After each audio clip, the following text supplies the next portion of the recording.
Kalau lepas, katakanlah lepaslah dalam dunia ni, tak kena hukuman, saya tak lepas juga. Itu makna sempit. Beragama tapi agama dalam kesempitan. Itu makna yang kedua.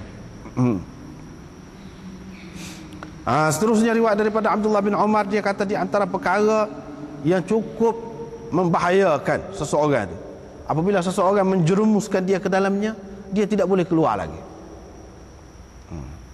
Di antara tempat yang serupa dengan air pusat air itu yang kuat itu, di antara perkara yang macam tu sifat dia ialah menumpahkan darah orang.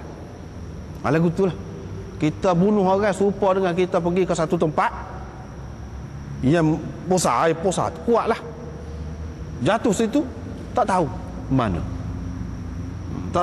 tu hilang pakai gitu, tak ada harapan nak boleh keluar. Begitulah juga keadaannya bunuh orang.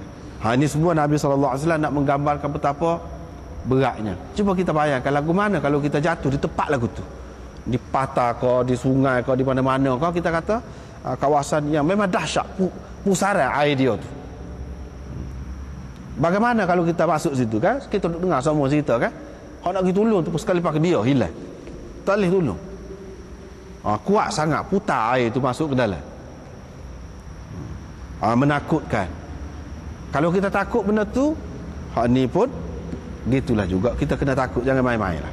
Seseorangnya dalam hadis ini sudah ada isyarat balasan ia akan dikenakan kepada orang yang bunuh orang dalam neraka. Saya lagu mana sifat dia, lagu tu macam pusai masuk lagu tu, masuk tu kan tak tahu mana tu.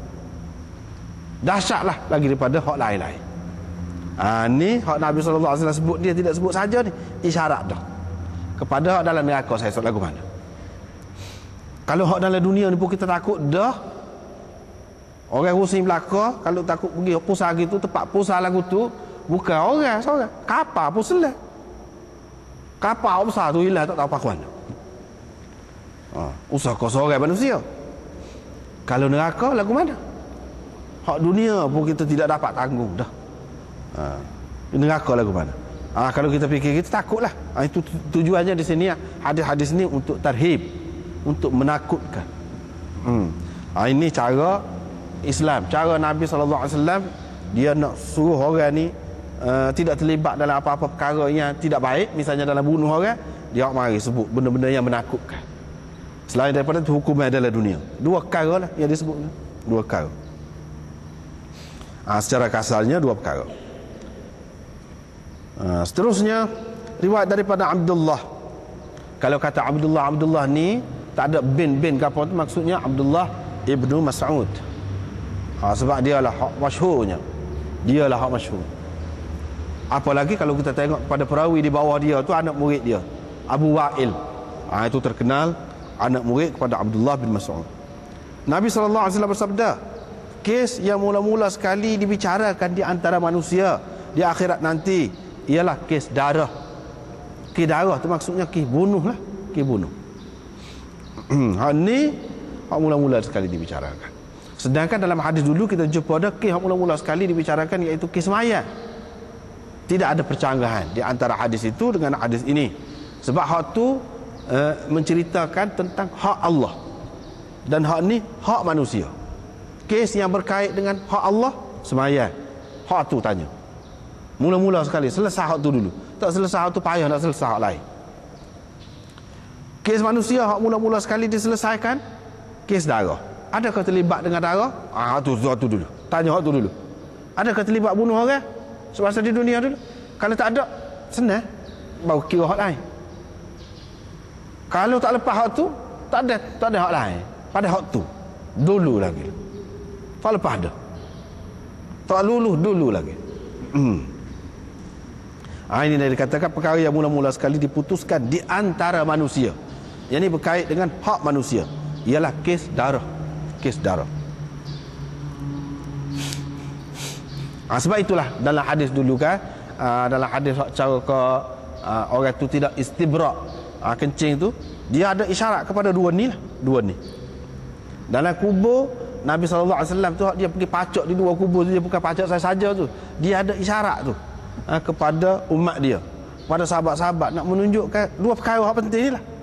Hak seorang ni dia kata apa duduk seksa dalam kubur ni, bukan kerana benda besar pada pandangan orang ramai, ataupun pada pandangan dia duduk rasa tak besar, kecil, tak ambil berat. Dia tidak jagalah apabila kencing, dia tidak jaga. Sebab tu kan diseksa. Hak selagi dia ni duduk mengacung orang, hidup dia ni duduk mengacung, mengadu domba orang kata, pergi ke sana, mengapi-apikan pelaga orang. Dari satu segi dia tidak bunuh orang, dia hanya menghasut, dia hanya pelaga orang gitu lah, tidak berat dapat ringan, dia berasa tak ada gapo, dia tidak bunuh orang. Tetapi sudah diseksa dalam kubur. Nabi SAW nak isyarat kepada apa? Kubur tu mukaddimah kepada akhirat, permulaan akhirat. Bila kita mati, hak mula-mula sekali alam mana? Alam kubur. Situ diseksa dia kerana mukaddimah bagi dua perkara. Tak cuci menyebabkan jadi semaya tak sah. Kait dengan semaya lah, sebab semaya. Tanya sebab dia, sebab apa yang tak sah semaya? Sebab tak cuci ni, tak jaga molek ni. Mukaddimah dia tak suci. Dan hak lagi kena seksa dalam kubur juga, sebab apa? Dia mengacung. Hak ni di akhirat besok pada mahsyar ni tanya tentang semaya. Ni hasil waktu. Ia suruh nak jaga suci, gapo tak sewi cemar, gapo nak suruh sah semaya lah. Kalau tidak, tak sah semaya. Saya sodah dalam kubur, mukaddimah dia. Di akhirat besok tanya pula semaya. Bukan cara apa dia cara cemar cuci tu tak. Semaya. Cemar cuci tu dalam kubur lagi. Hak ni hak mengacung ni, hak mengadu domba kan pada dalam kubur. Sebab ini mukaddimah kepada pembunuhan. Dia dapat gitu ya, pelaga orang gitu menyebabkan jadi orang bunuh kawan tu. Orang ni bunuh kawan ni, perang. Siapa perang, akibat dia besar. Sebab itulah dia ada kaitan. Di akhirat besok pada mahsyar mula-mula ditanya kita bunuh orang ke tidak. Dalam kubur mula-mula ditanya, mula-mula dia kena seksa sebab apa? Sebab dia mengacung. Mengacung tu akibat dia jadi orang membunuh dalam masyarakat berlaku. Tengok sesuai tu. Molek tu perkaitan dia tu.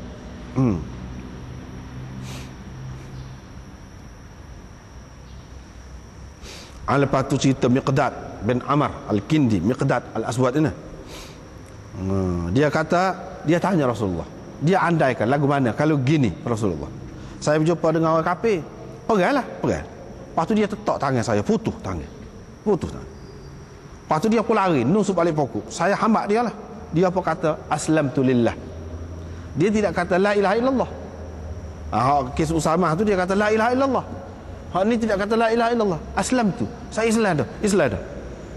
Kalau kita bahasa Melayu kan, Islam dah. Saya Islam dah. Dia kata lagu tu. Boleh pakai dah ke tidak? Boleh pakai dah. Tak boleh nak bunuh. Walaupun dia tak erti mengucap muka dia kafir, dia tak erti. Cuma dia raya, aku nak jadi sepemu lah. Gitu maksudnya.